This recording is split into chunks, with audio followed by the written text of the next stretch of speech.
কৌশলগত কারণ মনে হচ্ছে আমাদের, নাইলে এটা কেমনে হয়, বন্ধ করার কারণ কি? এটা টেস্ট করতে করতে তো এখানে আসলাম, 8টা পেট্রোল পাম্প ঘুরে এখন আসলাম। 45 মিনিট খরচ করছি। এখন 45 মিনিট আগে লাইনে ছিলাম, এখন আরো 5-7 মিনিট বাকি আছে পোল পেতে।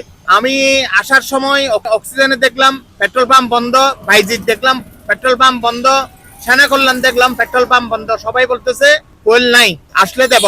অন্য অন্য পাম্পে পাচ্ছি না, এই পাম্পে দিচ্ছে, এই পাম্পে আমরা 8 ঘন্টার মতো দাঁড়ায় আছি। এর মানে লাইন লম্বা বেশি, যার কারণে ওখানে পাওয়া যাচ্ছে না। এখানে বন্ধ আছে, সবগুলো বন্ধ ছোটখাটো।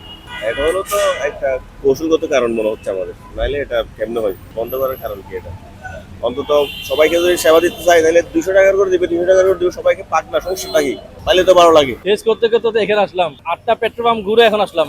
আমার কেন জানি মনে হচ্ছে এটা রোস্টার বেস রাখছে, কারণ হচ্ছে যে সবগুলো পেট্রোল পাম্প একসাথে খোলা না রেখে কিছু কিছু এলাকা বেস পেট্রোল পাম্প গুলো খোলা রাখছে, যার কারণে দেখা গেছে যে সবাই একসাথে কোন দিকে, যেমন ধরেন আপনার এখানে এটা চালু রাখছে, বাকি এদিকে মুরাদপুর থেকে 2 নম্বরে সবগুলো বন্ধ রাখছে।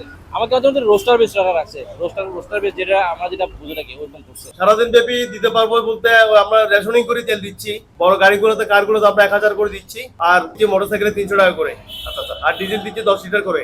এর বাইরে দেওয়া সম্ভব হচ্ছে না, কারণ পদ্মা যেহেতু আমাদেরকে রেশনিং করে দিয়েছে, আমরা ওইভাবে তেল দিয়ে যাচ্ছি। এগুলো তো আসলে হয়তো তেলের কি কোটা নিতে পারতেছে না, কি আসলে কিছু বুঝতে পারবো না আমরা। আমরা যেহেতু আমাদের অবস্থানে এখানে আছি, ওদের চাপও পড়তেছে আমাদের উপরে, বিশাল চাপ পড়তেছে।